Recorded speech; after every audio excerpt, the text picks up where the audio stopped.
Welcome to another episode of the Dentology podcast, where we discuss the business of dentistry.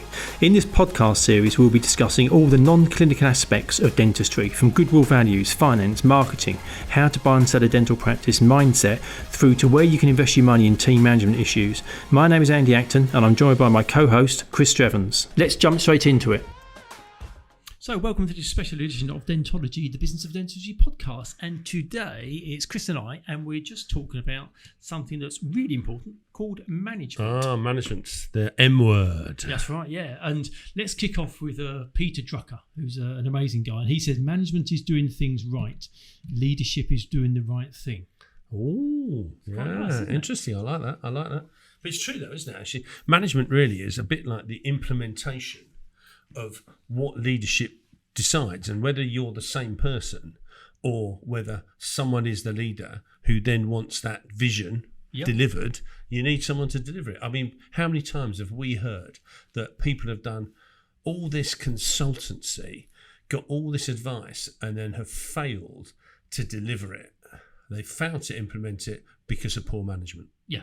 Oh, and like you say, if you don't have those systems, the processes, the follow through, the services all designed and in place, you can have the best vision and strategy and ideas in the world, but someone's got to actually make sure it happens, and that's the role of management. And that's when people get disillusioned, isn't it? I think, they might have someone who's helped them build their vision, helped them build as a leader but normally there's a cost attached to that, and then when it's not delivered, they then blame the failure on someone else, as opposed to actually you just didn't implement the management of the thing, the actual control of getting stuff done. Yeah, well, it's like, you can have a great vision, but if you don't have a sales process, if you don't have a mechanism to generate people, your marketing's not very good. And then when the phone gets picked up, if they aren't well-trained people, and you don't have a process in place to make sure that happens in a routine and a repeatable fashion, the experience just doesn't follow through. So you can never truly deliver your vision if you don't have those management systems in place. Yeah, and customer service, shouldn't be a surprise that it works. It should be a process, but a process needs creating and needs managing. How many times have we said to people, you guys, you've set up a brilliant website and you've got loads of people ringing you, and then the phone answers and they say, "Can you hold please?"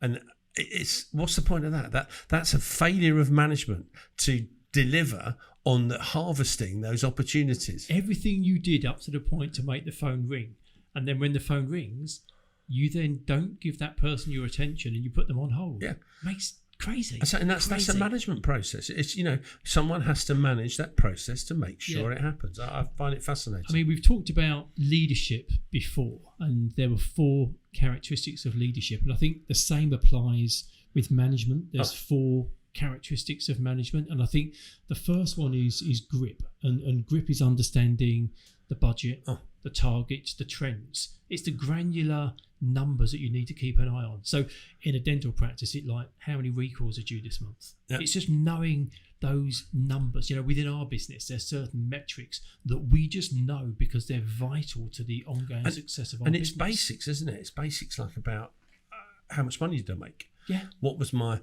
turnover? I think one of the things we've said, guys that have listened to us, when we talk to people about evaluation, they can tell us everything about their practice, normally, except for what their profit is. Because it's not a number that either they have ever calculated, and 2, possibly don't really see the relevance of it because they've always done okay, and the only thing they ever think about it is what my tax bill is going to be on my profit at the end of the year, which is probably 9 months after the end of the year's happened anyway. It's nuts, really. And I think the second one is around clarity, and that's about planning, having clear goals, but clarifying with the people that are supporting you, your team, to make sure they know what it is they're going to be doing, they understand it, and you're clear in your instructions. Because I think if you don't have clarity and then something goes wrong, it's easy to get frustrated because you didn't do what I wanted you to do. But if I didn't clearly explain to you what I was expecting to be achieved, that's not really your fault, it's my fault. No, that's right. And also the thing is, isn't it, if you're not clear and have any clarity about what you want them to deliver, that gives that nice little grey wriggle room area. So you can't actually you can't manage and maybe encourage and challenge if you weren't clear on what you actually wanted, because people will find the grey area and be, oh, well, you weren't that specific. And you need to have clarity, otherwise it does fall down. And I think clarity links nicely to the third characteristic, which is around delegation, about clear roles, clear responsibilities. That's delegation, don't dump. It's being able to give people the opportunity to ask questions, get feedback, but put in place a structure where somebody is empowered to do what's required, as opposed to you just abdicate and say, can you just kind of get on with it? We've seen that happen so often. And I think I remember back to the banking days when you would have managers who did just, abdicate responsibility. When someone abdicates responsibility, whilst it might seem quite cool for the manager who's abdicated it, what it's also saying to the person that you expecting to deliver something that really I'm not that interested. I'm not that interested whether you deliver it, even though you actually are. It's a bit dismissive. It's almost like saying, well, off you go, because there's no structure around it. There's no management of what was actually being delivered. Even if you say, how'd you get on? They just go, well, off you go. It's sometimes I think it's almost foreseen as a confidence thing. I've got great confidence in my abilities, but I think it's quite often because I haven't got confidence in my own management abilities. So I'm going to let you loose, let you run with it. And then when you cock it up, I can then say, well, it's your fault. What's interesting, a lot of what we talked about in relation to management is about providing a safe environment for people to thrive. Whereas when you see bad managers, it's very dictatorial. I'm telling you what you need to do. That's a very 1980s way of thinking. I think now, as a manager, your job is to kind of be the orchestra. You're the person that's conducting the orchestra and making sure that everybody's got all the tools they need to perform. That is a kind of a modern way of thinking. And almost a bit like, and that sounds a bit naff really, but if we're going to fail, let's fail together. And if we're going to succeed, let's succeed together. Because you quite often can't necessarily blame a failure on one person's actions. There are sometimes, we haven't done something, but quite often that's a failure then of management sometimes to support that person in the job that they're doing. It's a bit like, do you remember we used to say that it's, you're sending out, like a one-legged man to run the hurdles, and guess what? He won't win because you didn't manage him in the right situation. He wouldn't have been very good in hurdles, might be good in something else. And I feel people think it's almost a passive, but it's not. It's a real active role. Yeah, absolutely. And I think the last thing that falls under management is staying power.